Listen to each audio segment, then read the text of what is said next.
Incredible afternoon. Hello, everyone. Incredible afternoon. How are you guys doing today? We're going to go ahead and try and get this all shared out, but I am trying to make sure that I don't get this crazy thumbnail um, on Facebook and YouTube and all these other places. Watch that end up being the thumbnail. Watch me swiping my nose is going to end up being the thumbnail when this video pops up. Watch, just watch. But hello, everyone. Welcome, welcome, welcome. As you guys come in, go ahead and drop a hey, how you doing? Let me know where you are watching from. I'm just waiting for it to pop up on my phone so that I can go ahead and share it out. For those of you who are on, make sure that you guys hit share as well. Give this video a thumbs up. I think this is going to be another good one for you. Really great. I know a lot of times, you guys, wrong one. It went to YouTube.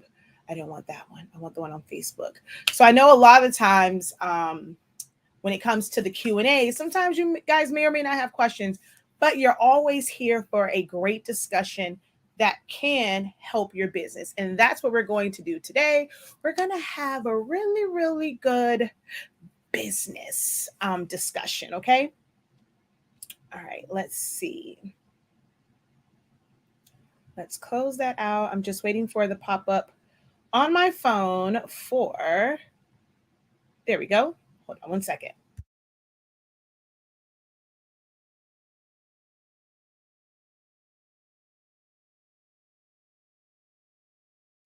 All right, let's get this shared out.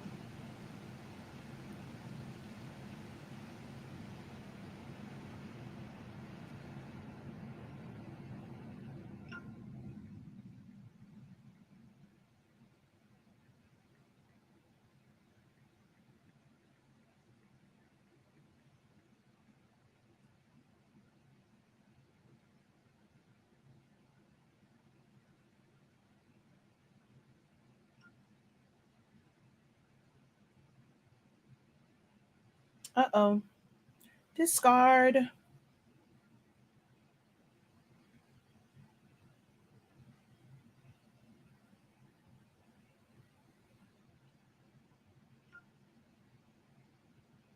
right, so everywhere else, I will let you guys share out. If you guys see fit to share out this live broadcast, I will let you guys share it out. All right, give me 1 second. I just want to make a quick adjustment here. All right. And then I also want to get over here on TikTok. Although, ooh, child, I don't know if I should do TikTok. It's a lot of stuff behind me. So I don't know if I should do TikTok. Ooh, child. There's a lot of stuff behind me. Let's see what shows up. All right, it's not too bad.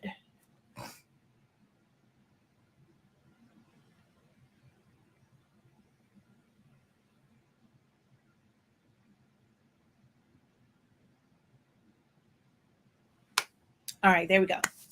All right, we are shared out over here. Yay, yay, yay. All right, hello, everyone. Hello again, and welcome to another live broadcast with Shakia, the professor. She is I am she. Our company, I don't know. I am Shakia, the professor, and my parent company is HSE. I have no idea. I'm over here trying to hit like over here, and it just threw me all the way off. Let's try this again. Cut, take two.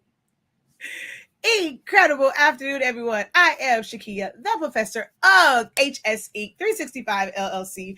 We are the parent company of Silaholics Anonymous, where I've been teaching you guys for the past 7 years how to design and create layouts and print from and use your Silla Cameo. For the past 7 years via my YouTube videos, Facebook group, Facebook videos, and things like that. So my goal is to help you guys master a program that has really helped my business.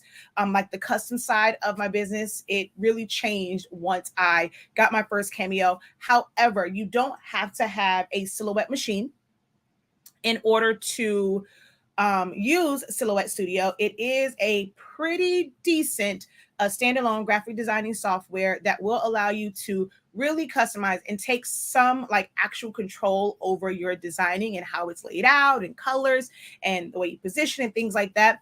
So I really like the program, and I'm always recommending it that you guys download it. You should, you can never have, there we go, too many programs in your arsenal at your disposal, because each program does offer something different.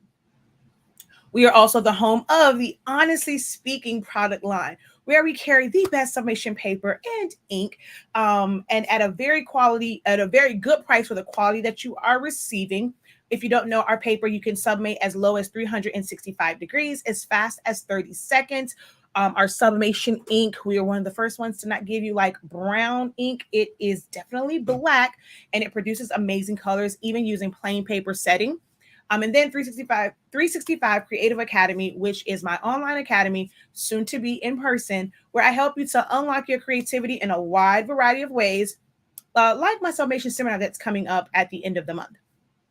But what we're going to discuss today is levels to really, everything in life. There are different levels, but specifically to your creative journey, your creative endeavors, whether it is on a creator or crafter level, if it is on the level of someone who wants to monetize their crafts and their creative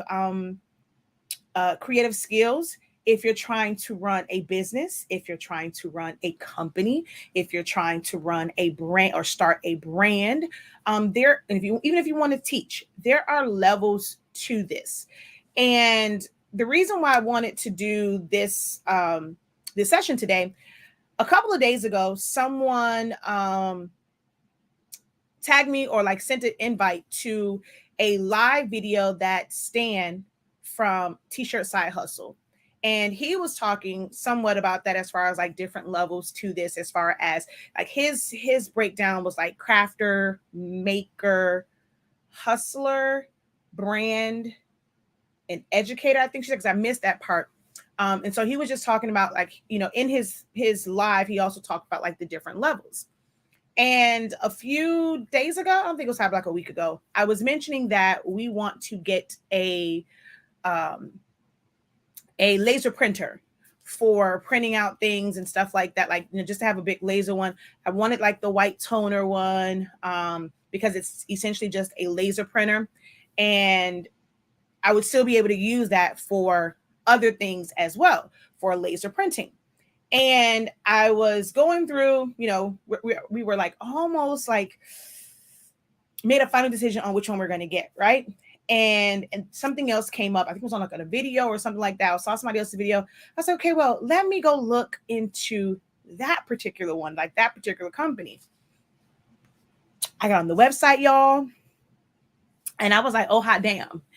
And it's real when there's no price on it. And they say, please call or fill out this form to request a quote.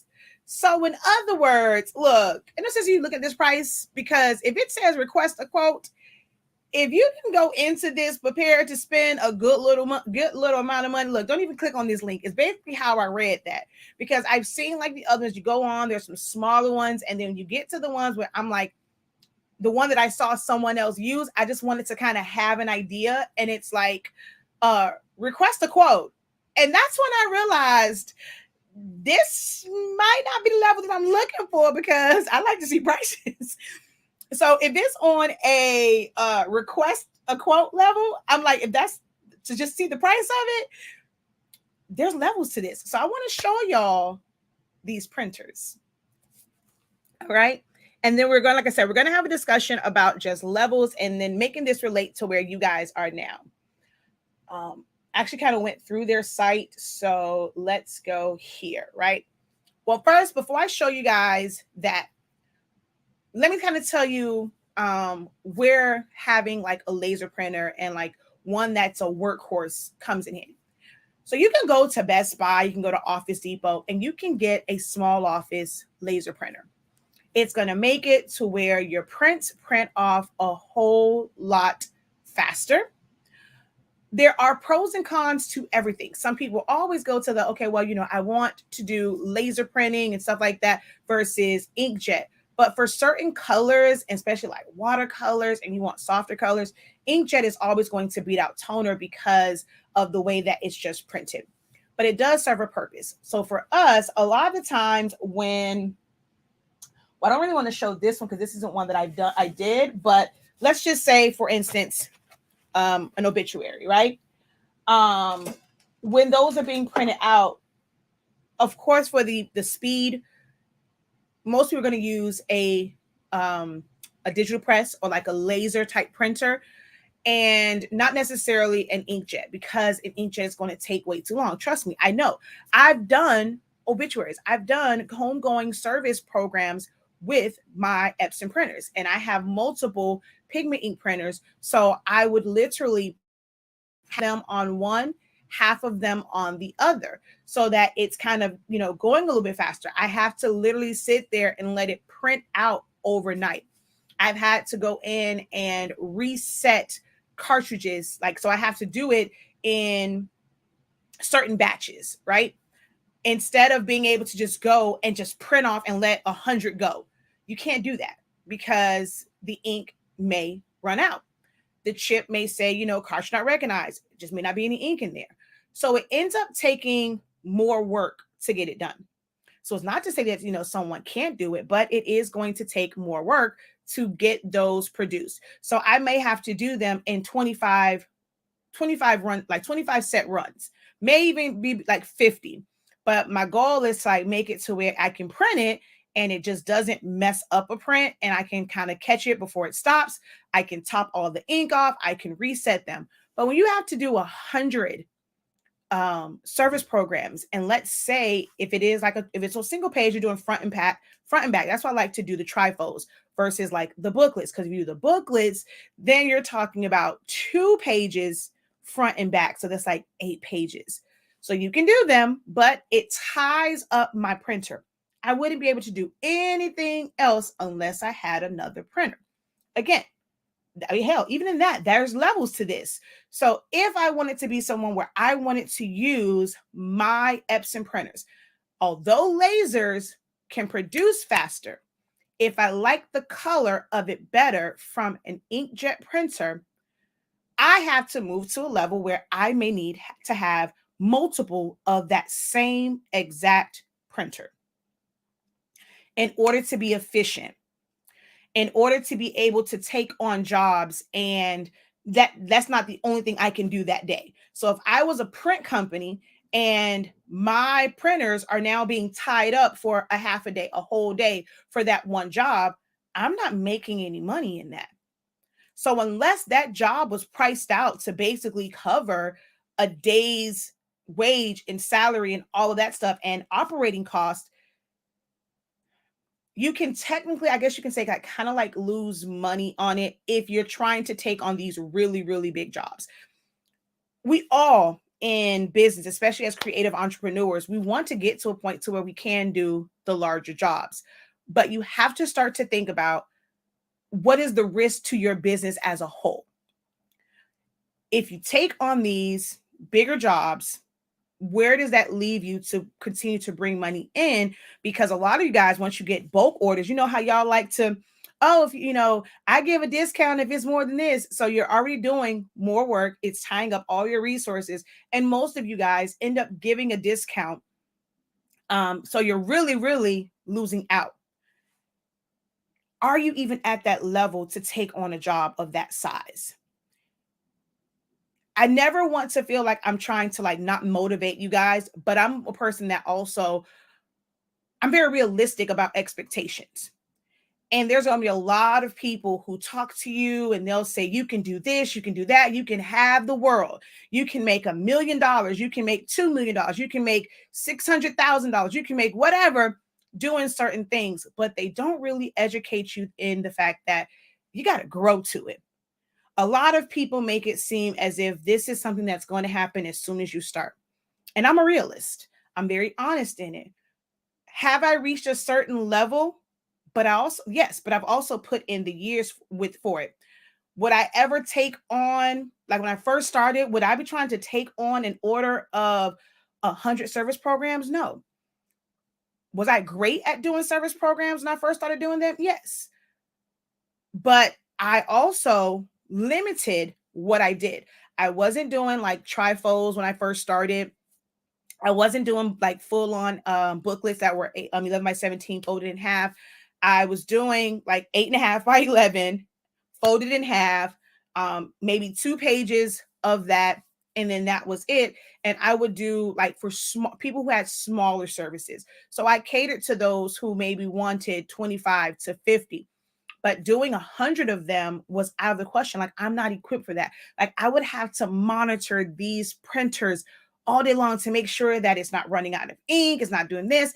I couldn't work on any other orders. Like, I knew the level that I was on, and I was okay with that. Yes, you can get bigger jobs. Like, that's the design. Like, we all kind of want that. So we feel like the bigger the job, the more money we're making, but not if you're offering them discounts already. You're already, cutting yourself off at the leg. You have to understand that the level that you are on and operate within that level.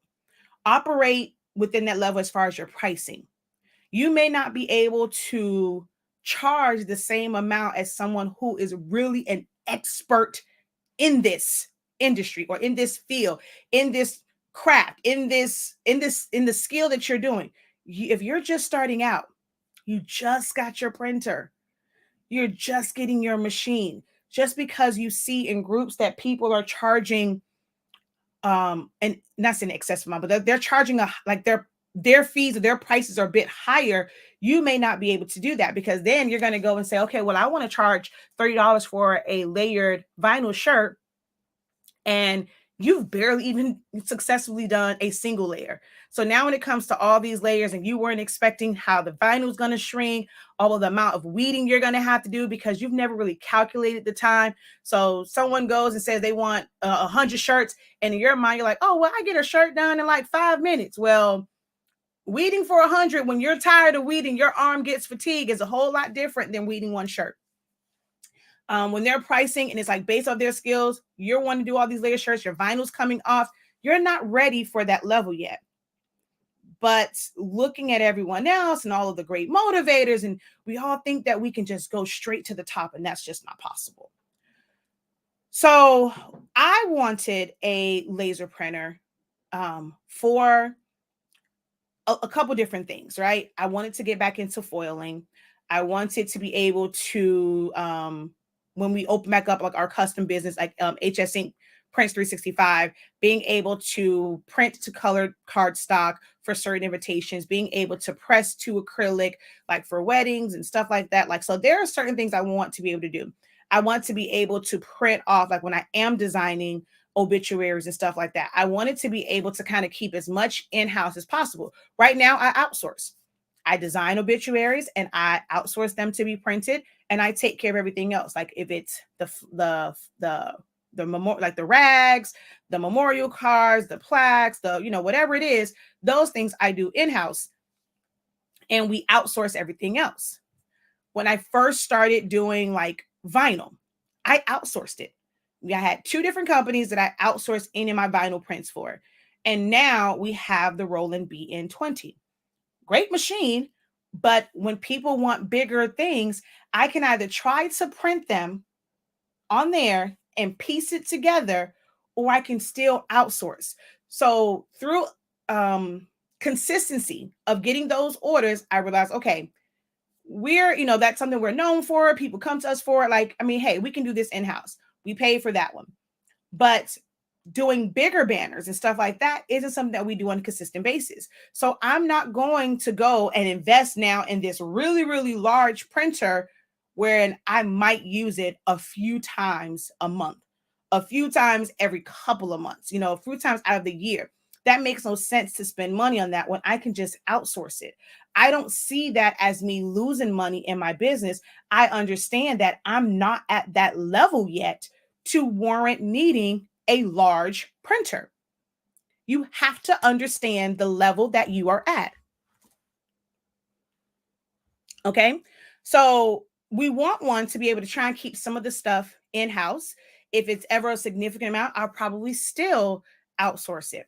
I also want to self-publish some. I'm not gonna call them ebooks because it's not just about like ebooks. They're just gonna be guys. Like I'm wanting to do textbooks, and I want to be able to when I'm first starting off and how many I get. I want to be able to self-publish because I understand digital like printing presses, which are pretty much like laser printers and having finishers on and all that stuff. So there are plans that we have. So we're looking into the equipment. You kind of look at some that will print and that will fold it or staple it or set it up. Then there's like major cutters that we're going to get because laser printers don't really print. A lot of them don't print edge to edge. So if you want something that's going to be 11 by 17, it's like you have to print to 12 by 18 paper and then put it in your cutter and trim off the edges to make it a perfect 11 by 17. A lot of people think that you just print edgeless to 11 by 17 paper, and not all the printers do that. So there's a lot of things that we plan to do where we do need to invest in a laser printer, and not the ones that you just get from Best Buy or Office Depot, because they're not going to be the workload that, to be able to handle the workload that we plan to print on it. There's no finishers on it.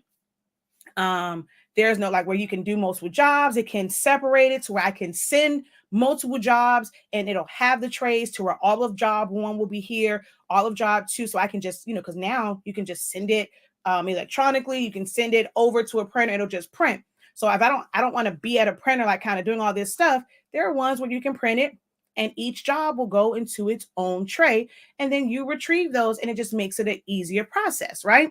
Whether I retrieve it or staff retrieve it and stuff like that. So we're looking into more of a commercial type laser printer. There are laser printers at Best Buy and Office Depot, Staples, but that's not the level of printing we want. You have to understand the level that you're on, the level that you're trying to get to, so that you're looking for equipment within that level. Okay. Oh, wait, somebody said, check my mic. Oh, she said, never mind. It was mine. Okay, wait. Testing, 1, 2. Do y'all hear me? Can y'all hear me? So I want to share with y'all these, what are these things called? See, I just showed y'all all my junk back there. Let me flip you guys around. Hopefully you guys can see these right here. Okay. So when we were looking at some other ones too, like iColor actually has one that's more of a labeling machine, because I wanted to be able to maybe even like do some of our own labeling for certain things, right? Because it'll be easier to get product in, and it'll be faster for us to get certain products in that we kind of want to grow to, and then label them ourselves. Versus like waiting for them to put like our order to be in the queue to be labeled and then have to be shipped. It might be a little bit easier for us to get plain bottles shipped to us and we do the labeling as needed. So these are the things that we are considering, and just again, knowing the level that you're on and what's going to be more efficient. And sometimes it may not be cost effective, but it might be more efficient for our business. So one of the things, like I said, we were looking at different printers. There's an iColor one that's more of a label type printer. That sucker's like $8,000. And then there is like there's the Digital FX, which I think that one is the Oki. No, iColor's the Digital FX, or is it Oki? One of those. So Oki has like a really, really big one for like white toner and stuff like that. So we were going through trying to figure out if we wanted to go white toner, if we wanted to go a traditional laser. I really do want a white toner. So I'm like, okay, do I want to do both types of printers? So maybe if we had a certain budget, instead of, let's say, if this is technically the one that I wanted, but I now want to get a white toner, but I still want this type of printer. I may not be able to get this one. I may have to go down to this one so that whatever the cost of this one is, once like whatever the cost difference is, it may cover me getting a white toner. So now I'm getting the best of both worlds because these don't come with white toner. These are your traditional laser printers, but I really did want that laser effect. So you're here and it's like multifunction printers. These are like, these are the ones that you would technically probably find like in your staples. These are your regular printers, your multifunction printers and stuff like that. These won't work for what I'm trying to do. This is for someone in a small office, since we're talking about level. Enough to print off their documents, to print off reports and stuff like that, maybe small runs of like small batches of prints. Then you come over here, like it's one tray, so you're really, limited to one size paper, right? Well, you get into it, so it's okay, well, man, I need different size paper, I need different thicknesses. So you have trays here that will allow you to do different size papers. This one has 1, 2, 3, 4 trays, right? But look at how much, look at how big they are. So there's only so much paper that which you guys probably can't see that. But let me see, can I zoom in on this? There's only so much paper, I can't go any bigger than that these will hold. So if you're trying to do high volume, maybe you can see now, you're going to have to constantly keep refilling it, right? But then this one, it has less trays to it, but they have one that's really, really huge. So on that one, you'll be able to put more paper and not have to worry about refilling it and like kind of stopping your production. Get to a certain point, it stopped. I know I walk away from a printer all the time. I come back expecting the job to be done and it's just sitting there because it had no more paper, but I didn't hear it beep to tell me that it didn't have any more paper. I walked away, went to the kitchen, cooked something, whatever, probably ate lunch, whatever, come back thinking, okay, I'm about to get ready to start pressing. And I got one printout out of 10 because it ran out of paper if I didn't pull out the tray and like look at it. So with this one, you're able to hold more paper. So then we come over here. This has the same number of trays as the first one, but there are more options to it as far as finishing or sorting orders. And then you have like, then it goes up. So if you go view more, there's even more of them. So this was only black and white. These are humongous printers to only be black and white. I don't know if down here they show, see, it says just contact us. You can probably look it up to see how much they actually, like what they retail for, but they're only black and white. Now you have some that look exactly the same, but they're color. They're going to cost you more. Then you have compact multifunction. But here are the ones that kind of caught my eye from someone's looking at the equipment that somebody else had. And these are the ones that caught my eye. And I'm like, man, this is what, because in my mind, I'm like, okay, they're printing it out. Oh, I can feel this. Oh, I know that's laser print. So I have this perception in my mind of what they're using. Okay, high volume, I knew it was nowhere near, like, I knew it wasn't this. It wasn't the ones I showed the first time. I'm thinking, okay, we're going to probably be somewhere in here.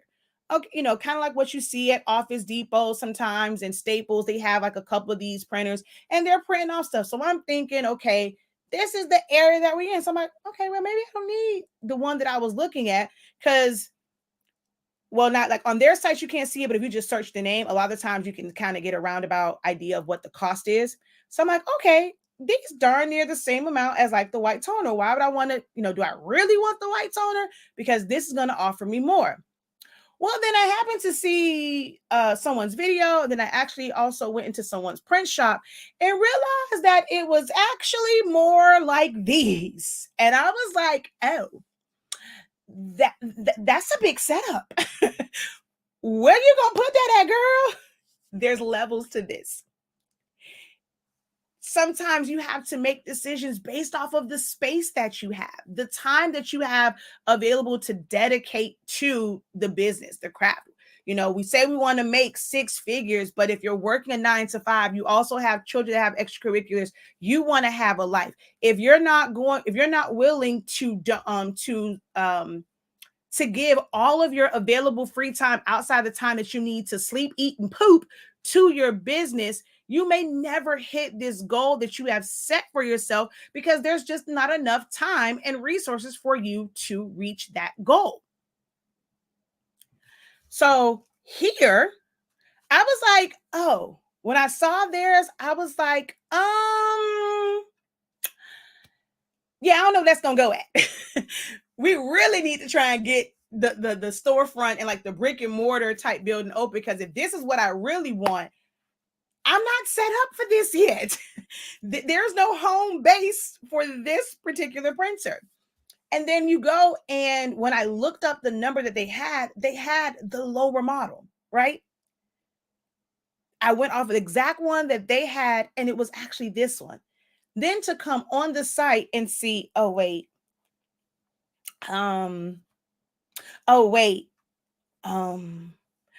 the numbers just kept going up. And then when it got to this one, I was like, wait a minute, this got one little gray station. You come down here, this baby got two gray stations. And then this was just so outrageous. It ain't even gray, it's blue. I was like, oh, okay, let's reevaluate this. It is okay to say to yourself and be honest with yourself, I ain't ready for this level. I'm not ready for this level. I can't look at the equipment that somebody else has. I can't look at the work that somebody else is doing, the services that they are offering, and think that, okay, just because I'm a creative person, I'm very, I have like my designs are really great. I'm a great business person. I can do this. I mean, I can afford this. Even if you can afford it, are you ready for that level? Because this requires a whole new mindset of how it's going to be operated. Where is it going to go? Space wise for it. If you're going to go to a level like this, are you going to be willing to put in the work to really advertise, to get the customers where this is going to be worthwhile, and it's not going to sit there? So this was kind of a humbling moment for me, because I'm like, yeah. So technically, this is the thing that a lot of people think. They think that once you go to larger equipment, the cost of the product will increase. And technically, that's not always the case. I'm going to turn it around so I can kind of break this down as to why. And I think that mindset for a lot of smaller businesses that don't think big business wise, we typically tend to think this, right? Although that piece of equipment will cost you more money, it doesn't mean that your price goes up. It actually means you're now going to be more efficient. When we're doing things on a small level, right? And as smaller business owners, we're doing onesies and twosies for shirts, for mugs, for tumblers, and things like that. What is one of the first things we say? Oh, well, these are my prices. I can't compete with how much you pay for stuff at Walmart, at Target, or at let's say, I'll say discount mugs. Like, they are someone that does like promotional items, right? They don't have $20, $100, even $700 printers. They have multi-million dollar printers. They have big print presses, and they have all types of machines. However, because they cater to doing larger orders, and with the larger orders, you're going to use less resources, they actually charge less. Their equipment costs more, but they charge, like, their cost for things, and when you go to their sites to buy it, is less than somebody who doesn't have the proper equipment. So once you go up to higher equipment, it doesn't mean that you're going to increase your prices. You now become more efficient. you're now going to possibly be like more appealing to those who want bulk. When people come to you and they want bulk, but you're not willing to budge on that cost because you're like, man, it takes me all day because you got a slow printer. Somebody like that, yeah, it's costing them pennies. So just because the equipment costs you more, if it's more efficient and it's going to be less to actually produce the job, they can charge less, yet still make the same profit you're making because you have equipment that is not efficient for the level. Again, we're coming back to the level that you're on. That's why I say there are levels to this. We always ask, well, how can such and such, this company, they can provide this? Well, I don't have a factory, I don't have this. Well, this is not quite factory, but you're getting to that level, which means if I had that printer, right? Yes, it cost me more money, but now I'm able to do jobs faster. So before, where I may have been like, okay, I've set realistic goals for myself, and I understand that for days of work, for a week's work, I can only do, let's say I can only take on 100 print jobs, right? Me, myself, and I, with designing them, printing them out, doing all this for a week, I can only take on 100 print jobs. I want to be very strategic in how I market. And that's the thing too that you guys have to remember. Some of you guys want to over market, like you want to just market, promo. But what happens when that one good promo, that marketing, that post, it does what you thought you wanted it to do, and now you have an influx of people that you can't actually handle? Then what? What are you going to do then? So if I go and I'm like, I have this one and I'm going to do 100, or like I said, 1,000, 100, let's say 100 orders, but now I have better equipment. That means my marketing needs to go up to where I have more people. I can handle more jobs. So I now need to reach more people that's going to fill in the gaps. I don't have to worry about 100 orders anymore. I can now probably do 5. I can probably double that or quadruple that now.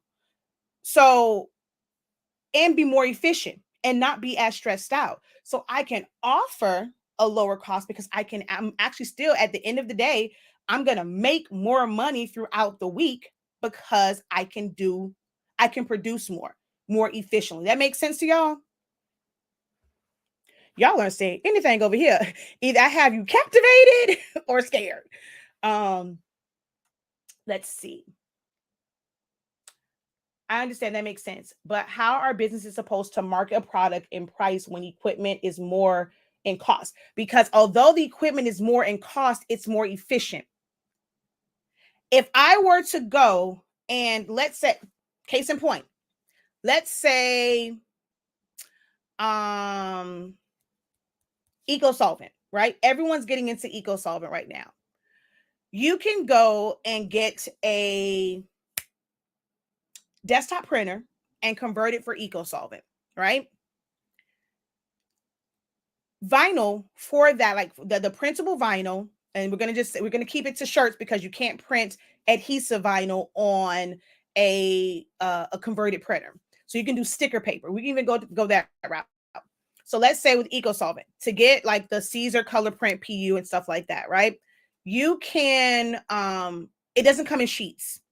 If someone does decide to sell in sheets, they're going to charge you an arm and a leg for it because they're going to have to do the labor to cut those sheets down to 8.5 or 11 by 17 or 13 by 19. 13 by 19 is a very odd size because of how the rolls of vinyl come. So you're going to end up with waste. If you're trying to cut them into sheets, you're going to end up with waste. So if I'm someone and I'm buying the rolls of this and I have to cut it down, well, however many sheets I can fit, either going across or however, that waste part, when I'm calculating the numbers for that, guess what? I have to now transfer that into the cost of like these sheets because there's nothing I can do with that, right? So with using a smaller format printer, there's so much work you have to do. Either you're going to have to, if you're not buying the sheets at a higher cost, you're going to buy the rolls at a rate like the same cost that I would with having a roll in, but you now have to spend time cutting them down. Whether you're going to cut them down individually, job by job, then you have to keep pulling it out and cut it down, or you're going to spend a day where you're going to cut it all down to sheets. And then how do you know how to break these sheets up?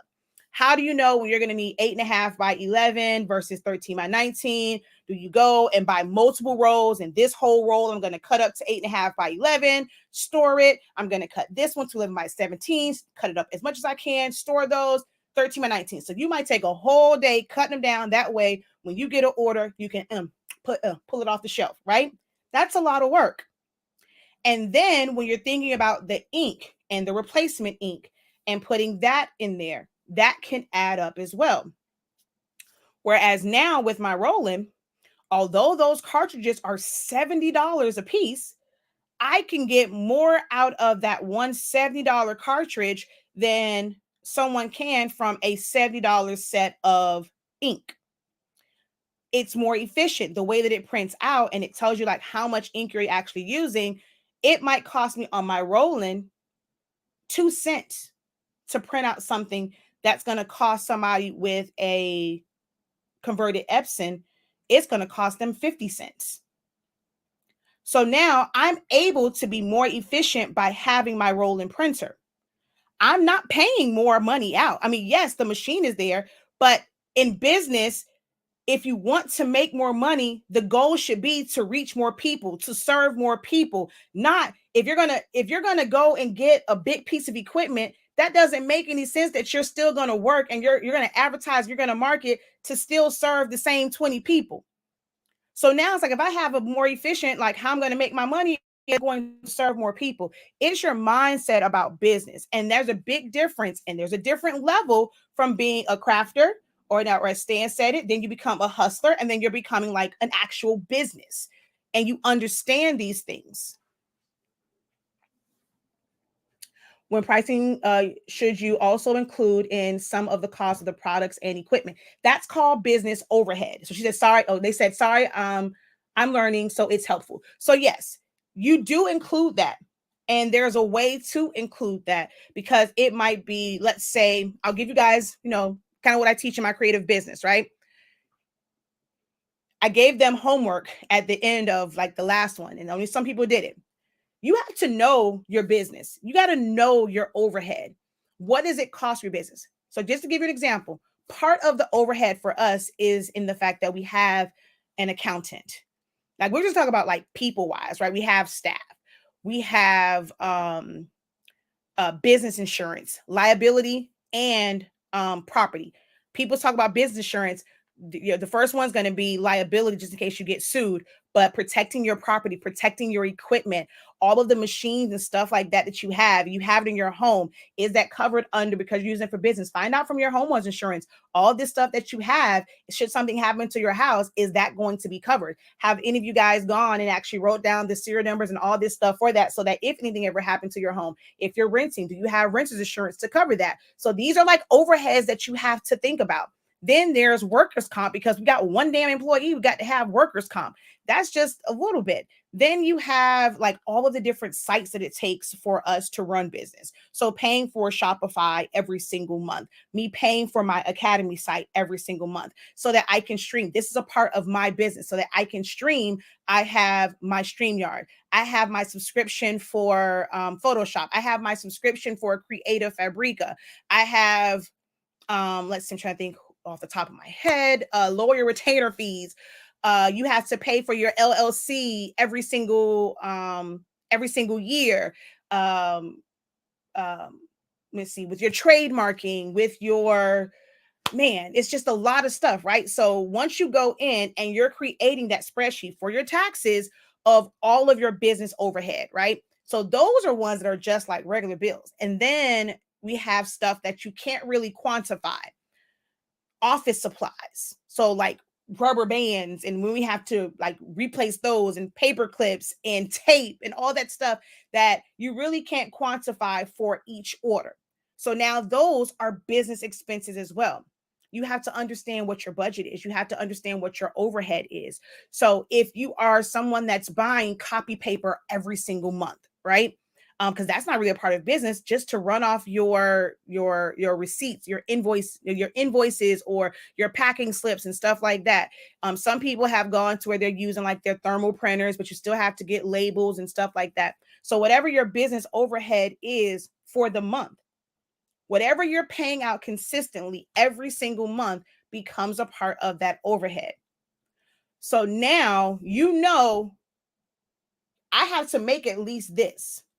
So you end up breaking it down into the cost of your products and say that, okay, if I'm going to put it to where I calculated everything and I want to add on 3% to to each item, or 2% or 5%, whatever it is, so that I can meet, at least make the money for my overhead, because this we can't just say the materials times 3 and all that stuff. We got business overhead. So this is when you're really talking about business. Some of you guys are on a level of just a crafter who makes extra money. You make a little pocket change. You're not on the business level yet. I'm doing my best to try and get y'all to understand, one, from a design and knowing about everything. Like when you have to go and you have to constantly pay someone like me to do a one-on-one session because you have not gotten a full understanding of your printers, why they're clogged up, when you're having an issue with print and cut and you have to pay money out. That's because you're not fully equipped. You're not fully educated on your business. When something goes wrong with any piece of equipment in here, I know how to figure it out.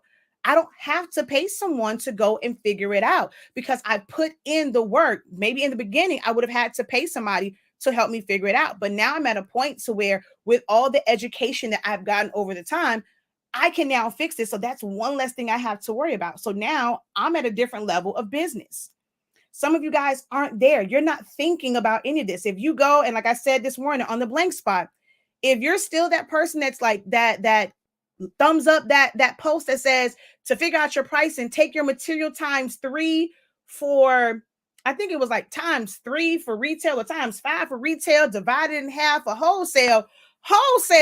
Some of y'all need to take that word out your vocabulary. You are nowhere near being wholesale. You need to stick to retail and sell these folk 1 or 2 shirts, 5 shirts at the most. Trying to go and take on 20 shirts and you know that you're not equipped for it. That's not the level that you are at. There are levels to this.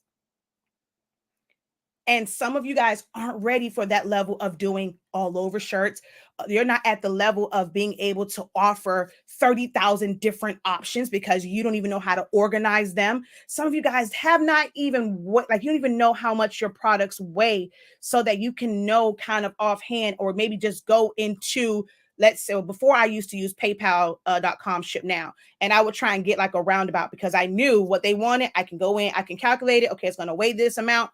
Okay, your estimated shipping is going to be about this. Because as soon as they tell me, I'm going in there, I'm calculating, I can go in there. Some of you guys don't even know how much your stuff weighs. So you get sticker shock when you go to ship it. And it's like you weren't expecting it to be that much because when you think about shipping, you're thinking about stamps. No, we can't do this at $4 to ship something out. So there are a lot of levels to this, and some people just aren't ready for it. You have to build in your overhead to your pricing. So now once you go, you kind of know what you want to price at, you're building your overhead.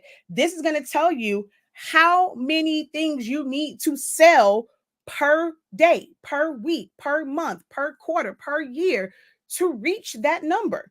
That is how you really set your budget and be realistic with expectations of your business. We want to hit 6 figures, but if we don't have the time, the resources, the knowledge to actually produce that many orders and still run the back office of your business, you're going to set yourself up for failure, because you're going to feel like a failure when you don't reach that 6 figure, but you didn't really consider everything that it takes to get to that 6 figures.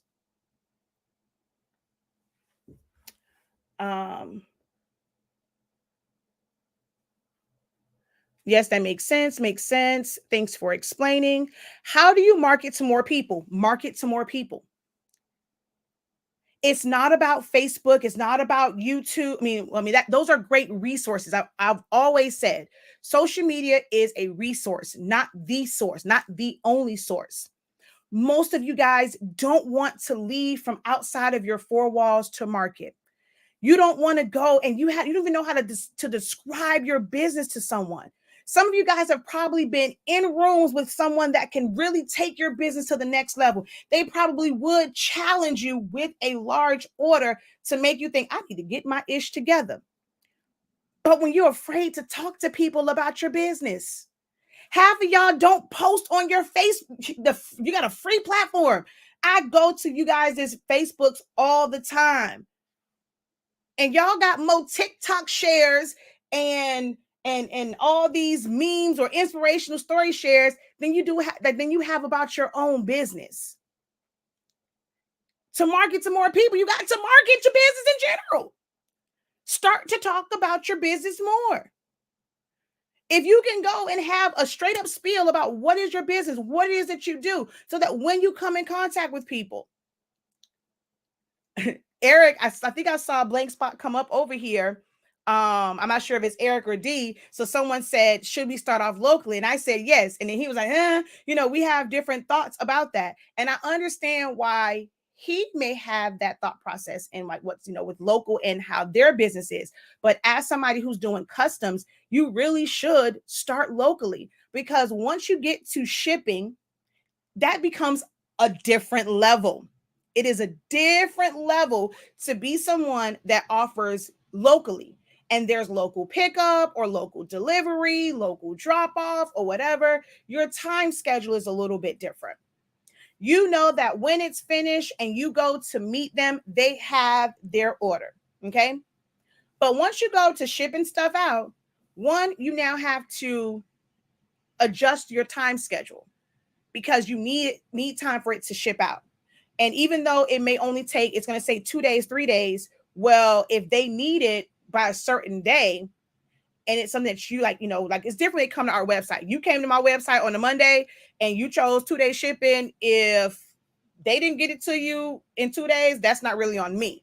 But as far as me producing it and getting it in the mail, you've ordered already. I need to get it out. So if it says 2 days to get to someone, I'm going to do my best to try and get it out 2 days before that, because what if there is a delay? So then if there is a delay and it's past their event, then they're going to come to you. They want a refund because I paid for this event. It didn't get here until after the event. So I want a refund. Well, people need to understand, it ain't about when you received it. It's you paid for the fact that I produced this item. But when you don't have those things, some of you guys, I go to your site, Shopify give you a little makeshift return policy. Half of y'all don't even have that on your Shopify. You didn't even take the time to go through the terms and conditions on your Shopify. Somebody told you just get a Shopify, and that's all you did was went and got a Shopify. You have no terms and conditions, no nothing on there. I don't understand it. So now you have to go ship it out. You get it, and let's say it's something wrong with it or whatever. Who's going to cover that cost back? We have to remake it, or they're going to say, I didn't get it. And now you're going to be stressed out over these orders that are shipped out. If it's something that can break, now it's broken when it gets to them because the post office don't care. Well, they're going to want you to cover it. And then some of y'all are sending your business stuff out, first class mail that's not protected. You didn't put any insurance on it. So now you're going to have to cover the replacement cost, because USPS is not going to file a claim because you sent it first class instead of priority. A tracking number does not equal protection. If you guys don't know that, a tracking number does not equal protection.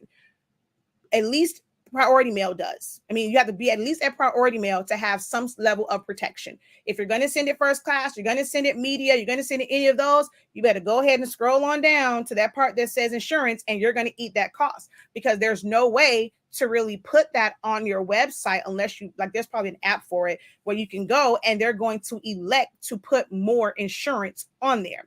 But that's for you to know when it comes to that.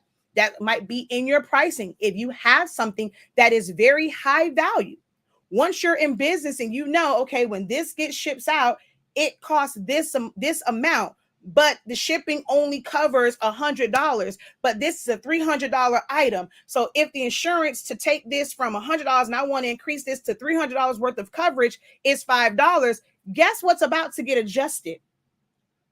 The price of that item, so that because the customer isn't going to pay for it directly, when I go and I put it in there and I'm going to ship it, I'm going to scroll down to that part for additional insurance. I'm going to go ahead and add $200 of additional insurance. It's going to cost me $5. but they've paid for it. But these are things that you have to know when it comes to running business. You guys go and it's like people kind of talk a good game about helping you get to business, but a lot of them don't explain these things in these courses. But then you got somebody that's trying to give y'all a game at an affordable price, because we understand that some of you guys are starting up. You know, y'all don't like that. Y'all think it's too good to be true. Y'all rather go with the ones that got the bigger numbers and charge y'all more money for less information. But hey, I'm not going to talk about that. There's levels to this, people.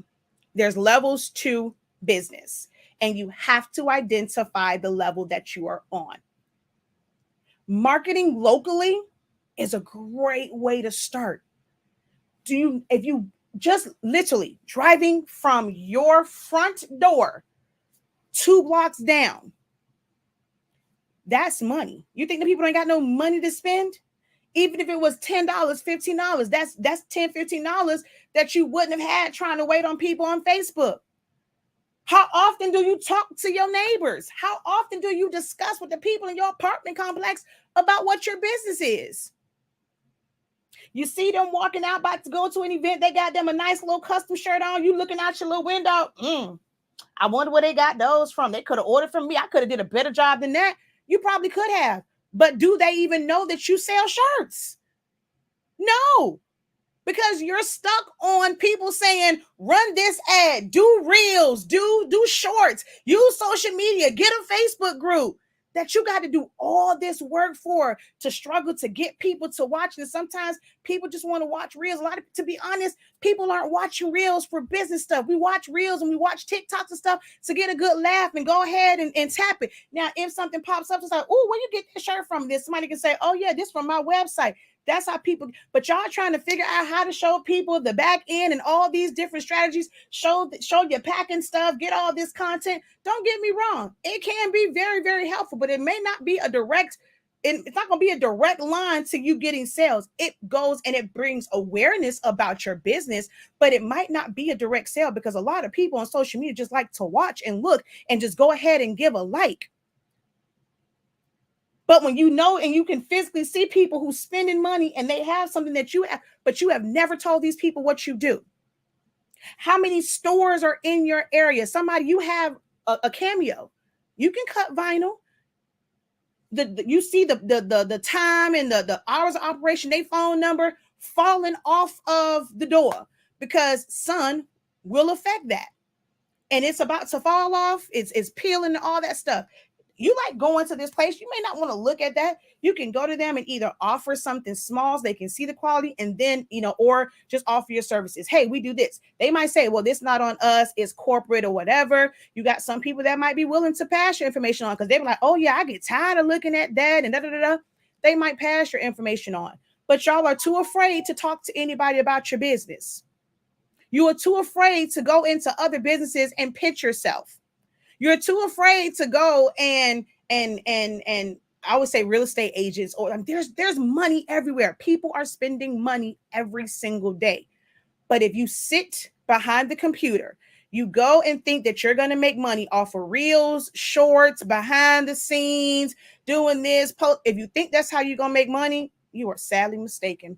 You can keep listening to all the people who are making money telling you that they're making money off of you. They're not making money doing what you do. See if they can go out there and show you how to actually make money in the area that you want to make money. Even I keep trying to get away from this, yet I still have orders coming in all the time. Where them dang on cards at? I still have orders coming in all the time. Had to do another one of these to where when I did post, I wasn't posting it to sell, but because people locally know me and know that I sell. Oh, Kia, I need me one of those. I need, and how I wrote it, Kia, I need one of those. I keep trying to get away from doing customs. I now have to do a Barbie whole setup for that. I can still show you how to make money in this. And I don't run out of one reel for any of this stuff, yet people are still coming. And you know where all of them come from? Locally. I make money locally. Now for HS Ink, because people nationwide need that part as far as the best ink and paper, I sell that on the website. But for my customs, I'll tell y'all something. Little transparency moment. Your girl was stressed the hell out, okay? When I said TikTok, I was like, man, they're going to see all my junk. The amount of orders I had to do and the way this floor looks and the way it's set up, I recycle. This is filled with, whether it's butcher paper, if it is sublimation prints, mind you, recycle was picked. Well, no, the other one went out. Yeah, well, Wednesday trash comes. Those he normally dump stuff. This is literally filled up with stuff for prints and everything else for the past 2, maybe 3 days. All the shirts and stuff, and then when I was so tired and so stressed out that I did not transfer this. And because this is clear, I thought I put the transfer paper on and I didn't. And I pressed this to the backing. So I put it down thinking that it was the transfer. I went to go close it, put my little what's name on top. I'm like, wait a minute, what the hell? Why didn't it come up? Girl, you don't press it to the action. I never transferred it. I was stressed. Okay. And that's what I said. I was like, I can't do this anymore. Some of you guys heard me say in the video, I was like, I'm taking a break from customs because trying to do it in this smaller space until we can get out of this space and we get more room to where they can come in and help. If I'm doing a class, I'm doing a one-on-one, Even doesn't like to be on camera. So he's not going to want to be behind me on this heat press, pressing stuff and doing stuff like that. Like he'll help, but it has to be, or if I'm trying to record, like all of my equipment is in here. So I'm limited on the help that I can get. Like it's certain things I can give it to them and they can weed it, but then it'll get sent back to me for me to actually press it.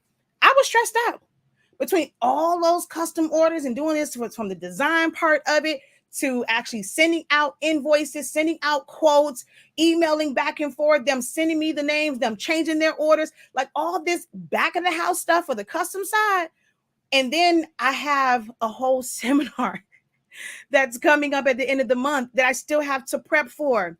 I have classes and like my new programs that's coming up in October that I have to prep for. I'm trying to actually create a textbook that I have. So that's why I said something has to give. As much as I don't want to say it, I feel like I'm no longer on the level of creating customs. Because it takes a lot out until I'm able to go and where I can train someone to say, okay, even if I like design. So I design, I send it to y'all. It goes in the drive. Y'all print it out. All the printers leave out of my office. They go somewhere else. Y'all print them out. Y'all press it. That's when I can go back to customs. Cutting foam board will probably always be me. Like if I send something to it, Even can take that file, send it to the Roland. He can weed it. He can put the transfer tape on it. All right, cool. All that stuff is done. All I have to do is put it on the foam board and I can cut it out. Then there will be a system in the process for it. But right now, and everything that he's doing, we're just not there. So for that level, it's probably something that I'm going to have to like put a pause on. Well, what I'm going to say, I'm going to have to. I am putting a pause on it because it is stressful trying to deal with somebody else's deadline. When my passion right now and the level that I'm trying to be on is I want to be able to reach, like I told y'all, McDonald's says 1 billion served. I want to be able to at least say 100,000, 500,000. Like I've taught that many people. I've helped 1,000, 100,000 helped, 500,000 helped, 1 million helped. That is the level, like that is where I want to be at. So the custom stuff, I keep trying to hold on to it so that when I am talking and I'm teaching about it, you guys understand, damn, she can help me where I'm at. Not in becoming a craft coach or becoming, and I want to teach this and not in, no, I'm not saying there's anything wrong with having digitals and stuff like that.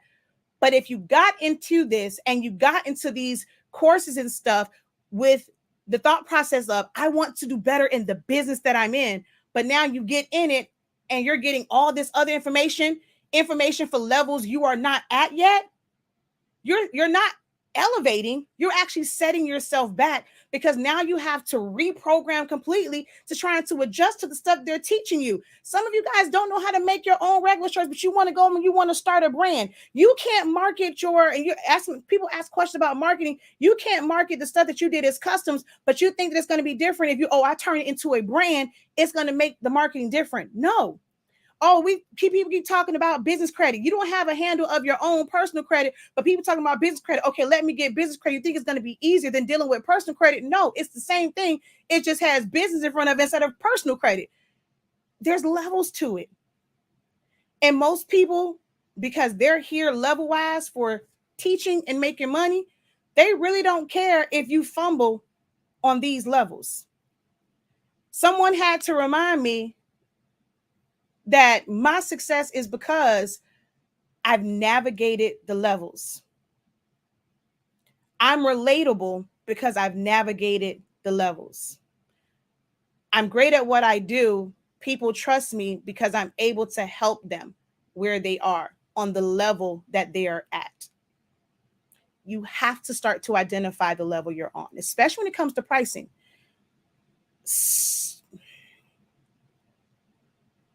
Some of y'all need to still be on the level where you making stuff and you just donating it so that you can get a good handle of designing. Some of y'all, I know that your level and your standards are really, I always try and be very cautious about what I say, but I got to be real. When I see people like certain images, and I understand everyone has different tastes, right? But some stuff, y'all need to stop lying to folks with these hearts and these likes that y'all giving it, because it ain't giving what it's supposed to give. Like, let's just be honest. I applaud anyone who has tried to design. I've criticized my own stuff. So I'm not saying this to criticize anybody. I have a whole live video where I was going through some of my own stuff and I was like, "Ooh, child," because I'm at a different level now. And I was like, "Ooh, what was I thinking when I designed this?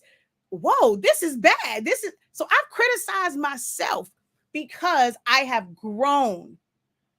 I have grown from starting, what it looks like when you start. And you guys have to also stop comparing yourself.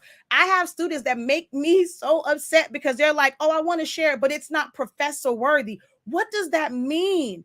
I've had years at this. You're just starting with designing. You put something, you put thought to computer. It's something. Share it so that you have something to look back on and see how you've grown from level to level to level to level. I've been at this for a really long time. So if you're just coming in to this game, trust me, you ain't gonna catch me. I would like, I'm gonna say that. My goal is to teach to where people, especially with technology, you will become better than me. But I'm also always educating myself. So until the point to where I slow down and it's like, okay, now I just want to be in the groove, then I can let people like pass me. But I'm still pushing every single day. So I know that might seem harsh because most people will say, "Oh no, you're going to do better than me." Now, for certain areas, you might, but if it's like indirectly, like let's say like with designing or how I put designs together and stuff like that, I'm gonna keep pushing. I'm always learning. So it's gonna take a lot for you to catch up to me and pass me. You're gonna have to put in a lot of work because I'm still working.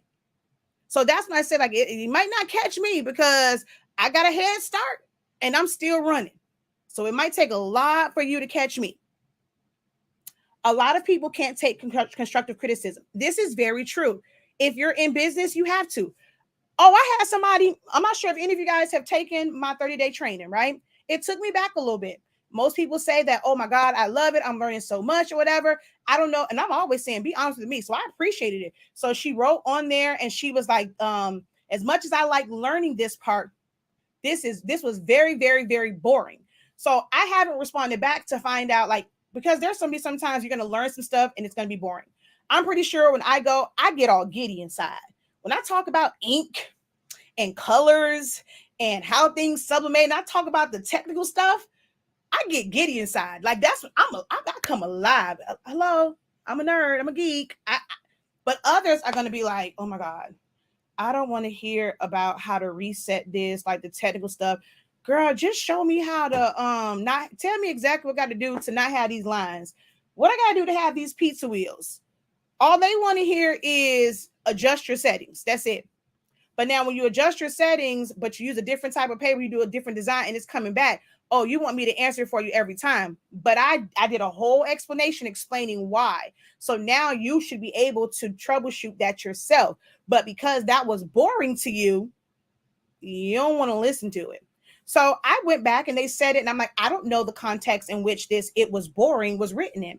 But I sat there and I watched that whole thing. Part of it, like I always say, when people don't say anything during classes, for it's different for you in the live class, but someone watching the playback might feel like, well, dang, there's a lot of silence, there's this, there's that. So their experience in watching the playback might be different. Um, I mean, was it that they just was she saying that my delivery was boring? Was it just the content was boring? Was it boring just learning subtract? I don't know what the context was because I haven't reached out yet. But I looked at that and I'm like, I can take a shot. Somebody found it boring. I'm not gonna be everybody's cup of tea. Had someone recently go, and it's not criticism, but like they gave me a lower, I guess you can say, review, or like the stars, right? I think she gave me like a 3 stars out of 5 for my course because she says it stops on day 13. I don't take offense to that, because that to me, and I have to send out the message back, because that means you didn't read. Because the very first one, she was so quick to jump into all of the modules that you missed the welcome that tells you where to get every last playback for 30 days. Because her review says, why is it called 30 days when it's only 13 days? No, it's 30 days, but you skipped the part that explained to you how to get to those 30 days, because it was 30 days. So I'm like trying to get like all that stuff put back in there. So did I kind of get, upset about the review?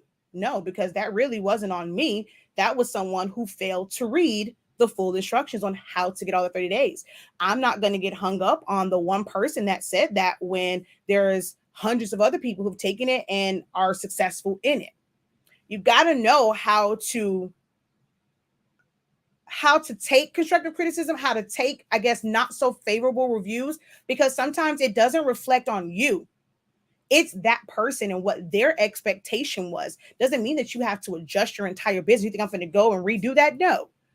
Okay, that's one person.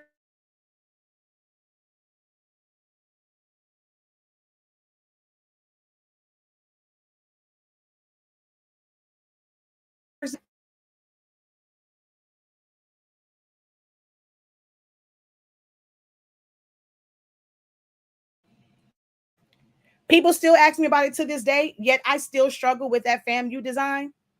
To me, it's outside of my comfort zone as far as how busy it is, but people literally ask me about that design every single day. I couldn't take my own constructive criticism. Um, I have that issue of how to explain what it is that I do. And if you have that issue of explaining what it is that you do, it's probably because you're trying to do too much. Pick one thing. The other ones, you can always build your skills on it. But pick one thing that you can go and you can explain that one part of your business. Even if they realize once you get them in the door and they realize you do other stuff, that's fine. But what can you say about the most pivotal part of your business that's going to at least pique their interest? Pick one thing. You don't have to go. You know how, technically, if y'all want to be, the truth of the matter is, boom, here we go. I got a bunch of classes, right? I can only, if I sit on here and I went live and I come on here every day and told y'all and ran down every single class that I have, right? Every single, y'all will just be like, okay. Like, okay, you got a bunch of classes. I have classes, I have products. I can't promote every last one of them every single chance I get, every time I get on. So I do like my one little spiel. I teach a Silhouette Studio. Now, teaching you Silhouette Studio, I can go and show you that I can teach Silhouette Studio for event decor, for t-shirts, for labels, for stickers. I've done cheers. I can do cheer stuff. I've done obituaries. I've done all these different things that I've done, right? You know what it take for me to go and sit here and just name all that stuff off? Yep, I can do this. I can do da da da da. Versus being able to kind of summarize that in one, as far as what is it I do. I teach a Silhouette Studio. Now, through the course, if you watch other stuff, you're going to find out that what you can use Silhouette Studio for. Okay, well, we sell Sublimation ink and paper. Well, sublimation ink and paper can be used for a bunch. But if I got on here every day and when I talked about sublimation ink and paper, we have sublimation ink and papers that you can make you can make custom tumblers, you can make you can make mugs, you can make shirts, you can make keychains, you can make tags, you can make this, you can make door hangers, you can make flags, you can. Girl, why you just say sublimation? Now it's on somebody else to figure out what sublimation is. You got to pick one thing and like, or a part of it, and like really just kind of package it together and explain to them what it is that you do. I get people all the time just because they see me do a bunch of creative stuff. Got a message on my phone right now. Hey, Kiki, the cheer coach, when I say, I just know that you do a bunch of stuff, whatever. That's all she knows. I just know you do a bunch of stuff. The cheer coach want to know, she got a project she want. It's for all of the senior cheerleaders or whatever. Want to know if you can do it or whatever. Send it to me. I'm expecting something like out of the ordinary. Girl, you want some singing pictures on a megaphone? You know how many megaphones I've done? But, she hadn't known that I had done all these megaphones, but she just knows from the things that I put out and the fact that this is where the reels and all those things come in at. It may not lead to direct sales, but when people actually need your services and they go and they see you making posts, this week you got tumblers, then you did something for a wedding, then you did something for a baby shower, you did something for somebody's housewarming party, you did something for somebody's engagement party, and they're seeing all that content. When it comes time for them, like when they need something, oh, well, dog, Kiki did post all this stuff, but if I wonder if she can do it. Now, all my reels, and well, not reels, because I don't do those, but like all my posts and stuff with pictures, they just liked it. It may not have been a direct sale, but by me constantly and consistently posting, when it came time, like, oh, they need this. No, I want this Kiki to do it. I'm telling y'all, you want Kiki to do it. Her design's gonna be nice. It's gonna be done. And so now I'm doing all this stuff, whatever, like to go and I have to build the quote and stuff for her to be able to provide these custom megaphones for their seniors. You have to pick one thing, get them in the door, and then over time, let your social media really tell them everything else you do. So if it's just that I create custom apparel, if you want to stick to clothes, if you whatever it is, pick that one thing that summarizes and keep pushing that, and then let your content tell the rest of the story. Okay? Let the rest of your content narrate the rest of what you do.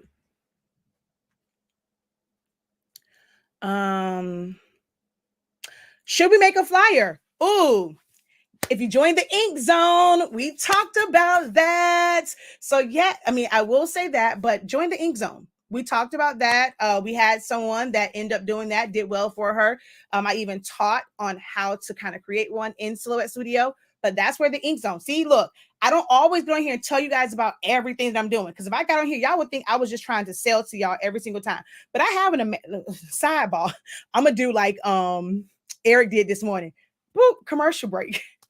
We have an amazing virtual sublimation seminar that's taking place September 26th through October 1st. And this is actually a great time for me to tell you. Some of you guys probably saw it in the description of this video, but the code for today is LEVELS. LEVELS is the code for you to receive 50% off of our virtual sublimation seminar that's taking place September 26th through October 1st. Okay.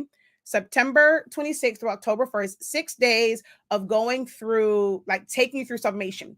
And I'm going to let you guys know right now, this is about understanding and learning sublimation, not about running a sublimation business. That's something that's totally different. Before you can start a business where you are selling products that you're making from sublimation, you need to actually understand what sublimation is. So will I be addressing anything in this one? That's why I changed it from my one that was sublimation and business. This is not about, although actually, no, did I put business on there? Hopefully I changed it. Wait a minute, because I actually changed it. We're not sublimation seminar for beginners and beyond as far as understanding sublimation. But I took the business part off because some of you guys aren't ready to even consider business because you don't understand sublimation. You're ruining blanks and stuff like that. And you're getting very, very frustrated because you don't understand the process. So September 26th through October 1st, the code is LEVELS. The direct link is in the description of the video. I'm going to put it right here. It's also now in the comment section, but LEVELS is the code for 50% off of the sublimation seminar. We also have the Ink Zone where we have real world conversations. Gucci's doing Friday Night Live tonight, but I'm going to try and get and hop on a Zoom for us to just talk. and discuss business and stuff like that. So I'm going to try and set the Zoom up because Gucci's finally back. So I do want to kind of jump on her Friday Night Live. So I'm going to end up doing mine, but she's also West Coast time. So we'll have another session, but join the Ink Zone. It's 3365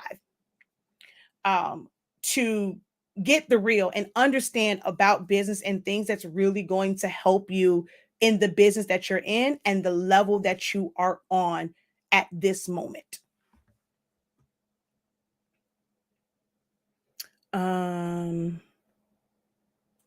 We need to quit trying to compare ourselves to others, but stay in our lanes.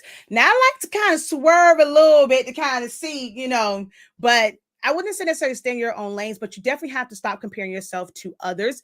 I like the term stay on your level a little bit better than stay in your lane. Because,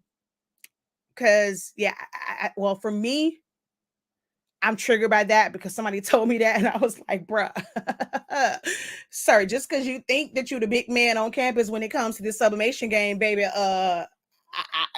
don't tell me to stay in my lane. The professor at the level I'm on, I ain't got no lane.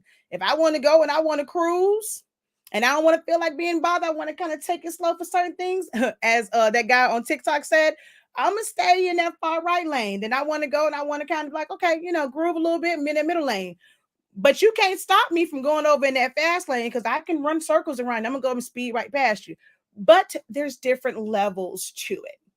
So it's kind of like there are a bunch of lanes on a highway, right? But there are also a bunch of different cars on this highway. There are some that are used cars. There are some that are brand new cars. There are some that are lower like quality cars, or like you can like pay less for them on a highway.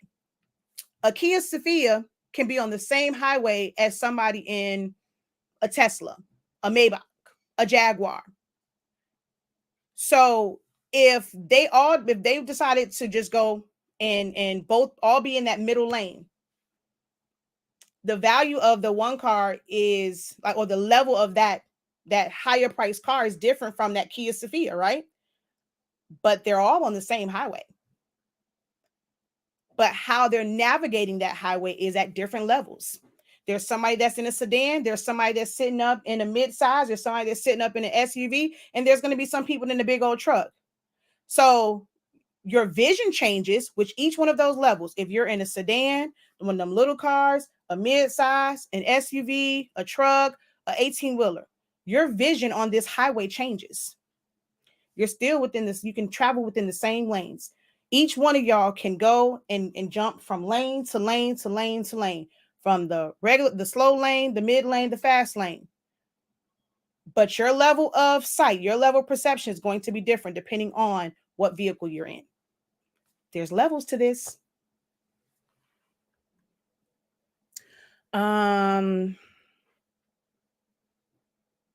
Oh, we cannot give up. So I didn't even hit 2 figures. I've given up. One thing that you can't do is give up. I don't know how long you've been into it. I don't know what did you get into this for. What also helps with your expectations is, with like feeling like, okay, you didn't reach you didn't hit 2 figures, you said. But how much equipment have you purchased? Like that's crazy to me. Like if you keep purchasing, you're seeing 2 figures. That means like, were you even ready to go to where you're monetizing it? What is the reason why? Is it maybe the stuff that you're making, who you're marketing it to? You're just starting out and you're trying to market to people who don't find value in what it is that you're doing. Someone who has a Kia budget and they're like, this is the level that I'm on, they're never going to be able to understand why a Tesla costs so much, because it's like we can ride on the same highway. We can leave from point A and get to point B at the same exact time. If we're both going the same miles per hour, we can get there at the exact same time. Your car does what my car does. And I can't say the Tesla, but like the other ones, your car use the same gas that I use. If it ain't one of those, like it's like a regular, let's say it was a Lexus or something. can use the same gas. Even though I got me a Kia, I might still want to put me some premium gas in it. So same way you got premium gas in your Lexus, I can put premium gas in my Kia. We're going to get from point A to point B. If we're both going 60 miles per hour, we're going to go get there at the exact same time. So for somebody that's like, okay, if it's to get me from point A to point B for right now, I don't understand why you paid all that goddamn money for no dang on Lexus, no BMW, no Mercedes. When we go to ride in style, some people aren't going to value that. So if you're going and you're taking something like a tumbler, there are ways to where you can give someone a tumbler for a lower cost. Maybe you need to focus on not doing custom ones if your clientele doesn't appreciate custom and the extra cost. It might be that you just need to get just regular prints. Okay, you ain't gonna get nothing unique. You're gonna get the same print that everybody else get. And hey, here's your tumbler that's gonna keep your drink cold or hot. And that's how you're gonna make money. You have to start to look at what is your purpose. That's gonna be the first thing. What is the purpose behind you wanting to monetize your crafts? How are you going to reach people? How much does it really cost to get into this? What do your supplies cost? Then you can look at, okay, I want to make this much money. I have to charge this. If I'm only going to reach 20 people, 50 people, but I want to make a certain figure, that means out of those 20 people, they're going to have to pay a significantly higher amount versus if you now can reach 200 people. Well, if my goal was to only make this amount of money, I have 200 people, I can spread that cost out across 200 people versus only 20 people paying this amount. That's how I approach my classes. It's folk out here charging $1,000 for bull crap. People tell me all the time, Shakia, you don't charge enough. People charge you more for less. That's great for them. And if they want to go and be like, okay, well, they're happy with the fact that, they have 50 people, 500 people. I want to reach more. So whether I get it within a month, a week, my 30-day training for Silhouette Studio is $1 million course. I've already claimed it. Has it made $1 million? No. But all I have to do is reach 12,000 people, get 12,000 people. So I get on here every day to promote myself and bring awareness to what I have to offer. And that there's an amazing course for $83.65 that's going to teach you Silhouette Studio, which is a great beginner graphic designing software. So if you're someone that is just starting out and your level is here as far as starting this creative entrepreneur journey or this creative journey, Silhouette Studio is a entry-level graphic designing software, and you can do a lot with it. And I know that there are 12,000 people who are at the beginner level. So all I have to do is reach those 12,000 people who are going to see value in my 30-day course. And once I reach those 12,000 people, I have $1 million course. It's your mindset.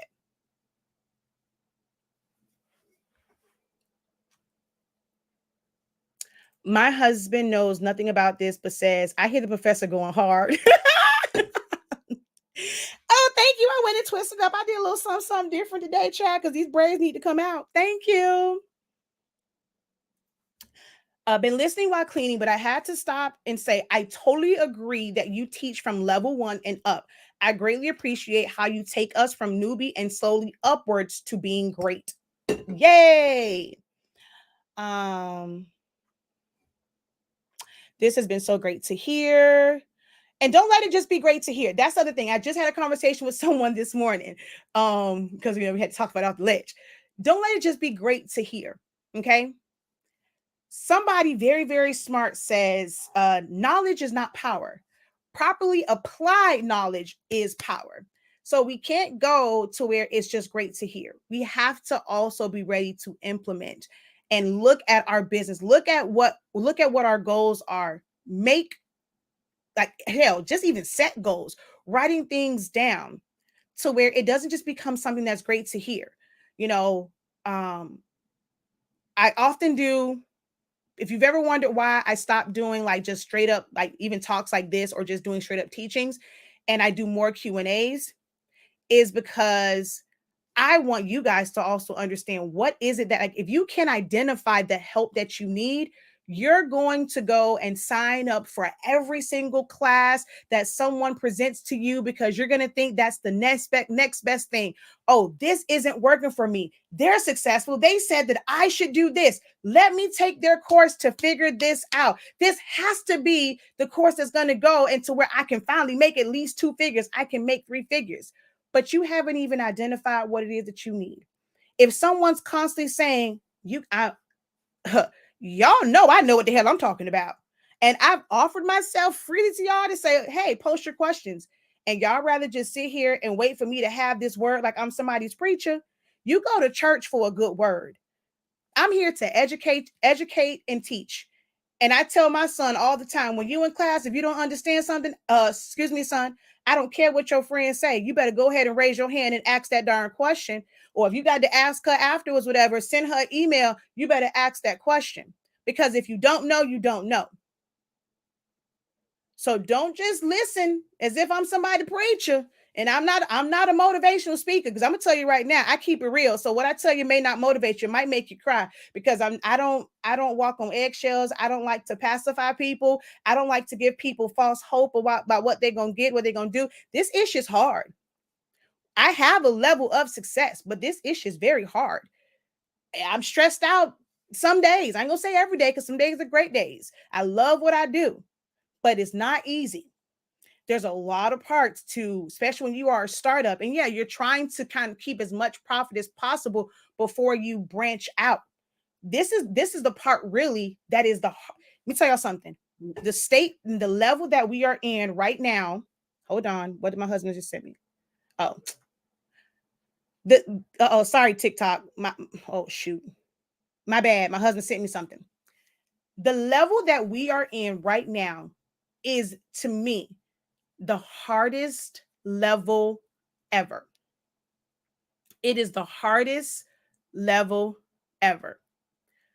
Reason why: starting up, and like when we were able to handle everything ourselves, it was easy. Even delegating certain things like finances and getting an accountant, that part was easy. But we are now at a point to where I want to grow to, we're going to have to take a hit in how much profit, well, in our personal salaries, I guess you can say, and how much is available for the business. We're going to have to take a hit on that in order to get the help that we need. Eventually, it's going to pay off, because once those people are trained, or to be able to get into a building, that's going to cost us more money. Then you have to spend more money out to get it fixed up and all this other stuff. So do I go and I charge y'all more money because I want to move into a brick and mortar, because I want to have nice flooring and painted walls? Does that mean that my price necessarily goes up immediately? No, I may have to take that hit, or I may have to get a loan and stuff that got to be paid back. Business credit and loans ain't something that's just free money, people. I have to work for that. So we're going to end up taking a hit. We're going to end up, the thought of knowing that we're about to end up in debt. That's the part people don't talk about. Business credit. That's debt. Business credit is debt. I don't care if somebody give you a limit of $100,000. If you go and foolishly put $100,000 worth of ish on your business card, that is still $100,000 worth of debt. It's like, why are we trying to run away from this word of debt? Yes, our business is about to go in debt. To grow, we're going to have to go into debt, because we're going to have to get certain loans, because we want to be at a different level. We got to actually set ourselves up for that level, to operate in that level. This is the hardest part, because we need help for certain things. So trying to make that decision to go in, okay, we have to now rebalance our budget, because we're now going to have to allocate funds to be able to do X, Y, and Z. This is the hardest area and the hardest level of business. Every time you are preparing for growth, it is going to be the hardest level at that time.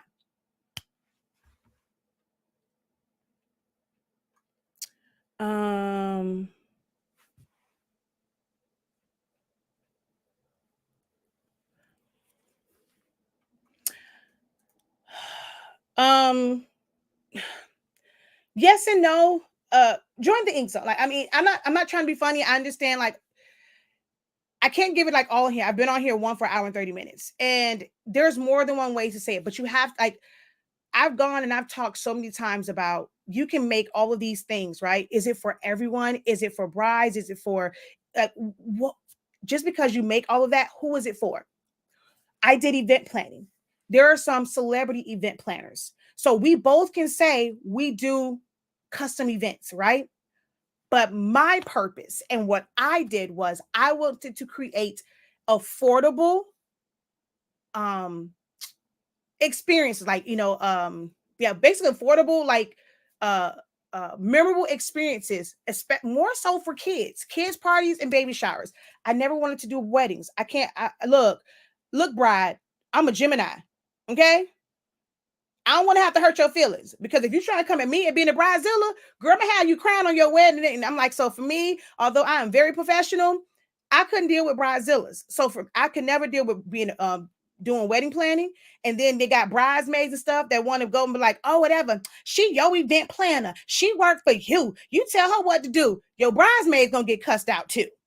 So I knew for me, I really wasn't at that level. But see, them babies, they just like to go and they like to see the balloons and their names and shirts and stuff. I can deal with that, because the baby gonna look at you and say, "Oh my God," their expectations really aren't that high. Although I gave a lot, but see, brides, baby, I couldn't do it.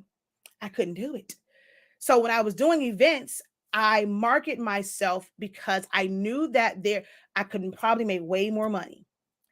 But the people that I was marketing to, my target audience, were those who otherwise probably wouldn't afford these big extravagant ones, but they wanted just something. They wanted their child to have an amazing birthday.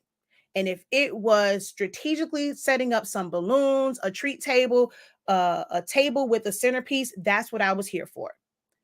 So although somebody else can say they're an event planner, our purposes are different. You have to identify your purpose.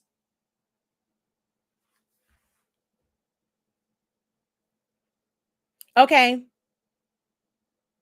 Such a reality check. Damn, that's deep. Hello, Tim. I've spent thousands in equipment and blanks. I've been busy for 4 months, but been practicing for over a year. And if you've been practicing for a year, yes, now you might be like in a position where you're ready and you're understanding it to really make it a business, because you can do it with your eyes closed. Don't matter what class you take, if you don't put into action, that is wasted money. There are several times when it is not the instructor, but it may be the student not taking action from what they've learned. Correct. That is a very true statement. You're absolutely right. I'll admit, in the beginning, I really didn't have an idea of what I needed, but you have been so honest and realistic that I now know. I just have to begin to implement these teachings. She's I'm a Gemini. She's like, that part. Look, I'm telling you, look, they would have got cussed out. All debt is not bad if you know how to manage money. You have to utilize other people's money, borrowing from banks to grow, but do it correctly with business. Exactly. I always tell people that I want to build my foundation on whatever I've chosen to do. Uh yeah, but you stepped on a lot of people's toes, though, to be honest. I know I've stepped on people's toes, and that's okay. You can either, I mean, I'm a little thick something, but I ain't like that big, so I'm gonna break your toes. But you can go and just say, ouch, wipe it down, and just make sure it ain't broken, and then keep it moving. You can still walk. So I might step on some toes, but I ain't trying, I'm not trying to break any toes. You'll be all right. You step on somebody's foot, step on your kid's foot by mistake. It's like, okay, is it broke? No. Get your butt up and keep on walking. So I might step on your toes, but it's on you. You can either go and get puffed up in the chest and be all mad, like who she thinks she is talking to people like that, or you can go and take that information, rewatch this, and go reevaluate what I said. And all I'm trying to teach you is levels to this. Someone who is starting out, there's levels to this. I'm a firm believer that if you just got a machine, you just got a printer, you just got a heat press, there's no reason why your first thought should be, how do I sell this? I understand you might have bills and you need to supplement your income and things like that. But that can't be your first thought. Is like, as soon as you get a printer, as soon as you get a heat press or an easy press, so you got a couple of blanks, and the first thing you're thinking about is, how do I make money from this? Yet you're in these groups. Every time I turn around, I'm in a bunch of groups and I see the same names coming up all the time. You're literally asking people who you're in a group of 70,000 beginners, asking a bunch of beginners, and you have somebody that's like, who has experience and who can probably help you, but you rather ask a bunch of beginners who are in the same position as you how to run a successful business. That don't sound crazy. Rather than go and get proper education that you can apply to your business, you want to get all this equipment and then ask a bunch of people who don't know much more than you do. Please explain to me how that makes sense. Because for most of these groups, these little high and mighty groups that y'all like to go to, and y'all think that these people are, look and see how many times they actually answered your question. They answered anybody's question. How many times are they doing helpful videos and not just about, you know what? Let me stop. Have you heard about the Caesar Juliet cutting machine? Nope. I have, like, right now, Caesar's a great company. Everybody want to come out. They want to get a piece of the pie. I really, look, as of right now, I'm okay with Silhouette. I'm not into this for customs anymore. For right now, for what I do, I have my Silhouettes, and if it's a Caesar one, and if it's like a small format, my small format. That's the thing I don't get either. People go from one small format to another small format printer and or cutter. Why if we're going and we're trying to do growth, why are we still going from small format to small format? If we're talking about growth, and if the one that you have works for you, if you're not buying something that's going to be more efficient, that's going to make you able to do more stuff, why are we going from, that's solo. I got it for teaching purposes, and I'm about ready to give it away because I really have no desire for it. It's not going to do anything more than what my cameos do, and I don't have a problem with my cameos. So I really wanted, that solo was a waste of money. It was supposed to be to teach and to reach a broader audience, but why? I'm the Silhouette girl, and I'm okay with that. So that solo, actually probably just go ahead and give it away. My first thought was, oh, the gifts I'm going to make for my family and friends. Yeah, that's how I was.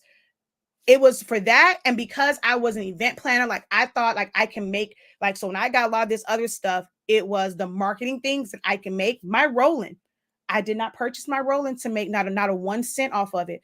At first, I'm not even made the video. I said, sticker you who? I'm my own sticker pusher. I didn't get my Roland to sell transfers to other people. I got my Roland so that I can actually use it for my business. First and foremost, it was to create stickers and labels and stuff for our packaging, trying to keep some of that stuff in-house. It wasn't to go and turn that into a business where now I got to worry about cutting and switching out stuff to make transfers, do this. Then y'all send me pictures that's not the right quality, not the right size. Y'all don't know how to size pictures and this, because the majority of that, my business from that will come from people who, so those who take my classes, they have opportunities to have me print some stuff out for them, because I know you're going to send it to me, right? Because you're in my class. But just any Joe Small off the street, I ain't got time for that. I didn't get mine for that reason. I got it to complement my small business. So it's probably a wonderful machine. Am I in the market for a new machine? Nope. So I have not done any research on it. I have no desire to do any research on it. I'm still learning the machines myself. You say stuff people don't want to hear instead of those who enable people to buy everything. There's some truth into that. But I think that is my client that was calling for these items, because they're going to set up soon. So I'm going to hop off of here so that I can give them a call back. I'm not sure if Amazon came, because the rest, I'm so mad at myself. See, and it's like little things like this, right? I wasn't prepared. I went and I did not fully look. So when I saw this, okay, hold on. Let me show y'all something. This is how these metal cards come, right? The white one was on top. So when I'm going, I took this order and I'm like, okay, well, I got some, I'm going to order. I'm not going to need to order it now, whatever. I normally try not to have things down to like the last one. So I'm looking at this. This looks exactly the same, right? On the side, they look the same. I go and I pull this out, and it was a set that had half white and half silver. These work great for certain things, but for what I needed for, these do apps. I can't do nothing with these. So now I'm sitting up here hoping and praying this Amazon order come in. I'm ready to go. I got everything printed out, but I can't make them because here I am. I didn't fully check my inventory. I thought they were the same. I don't even know when I purchased one that was mixed with silver. I think this was probably one of the first ones I got because I wanted to just try it out. So I ended up getting a set that had the silver cards in it along with a bunch of the other white ones, but I forgot that I ordered this one. So when I saw it, I'm like, okay, yep, I got them to do the 100. Was only able to do 50. The other 50 are this. Well, actually, no, 60. Because I can do 10 more, but I don't want to waste the paper. So I have to wait for the rest of them to come because this was 120, but it was half and half of white and black. White and silver.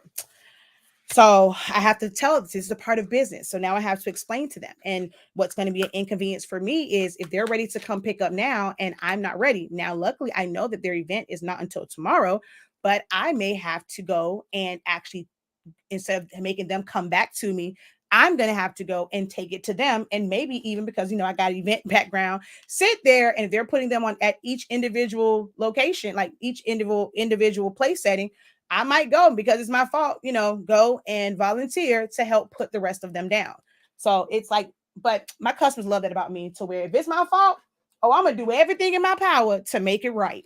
And if I got to hand deliver it to you and I got to help you finish setting up, oh, I'm gonna do that, especially if it was my fault. So they're calling me for that. And probably to pick up their cutouts and their centerpieces. So I was waiting for them because I want to know if they want, because right now it's on there temporarily, if they want me to glue it. But yeah, I got to go and deliver this to them shortly.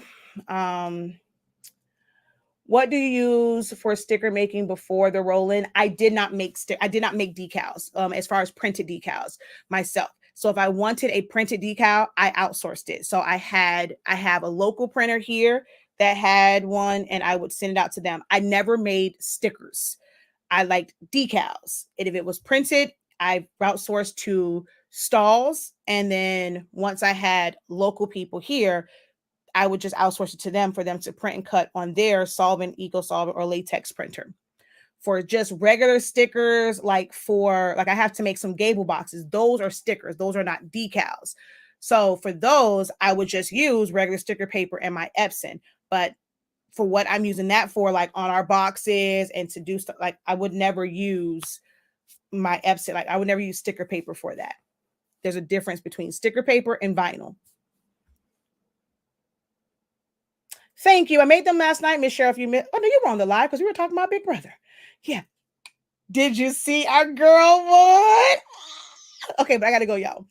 Hopefully this was helpful, even in my little rant in the middle. I get passionate about this, guys. But, wait, I'm going to do it later. I'm going to do it later, not now, because I actually forgot to put it on there. But today's code is levels, LEVELS.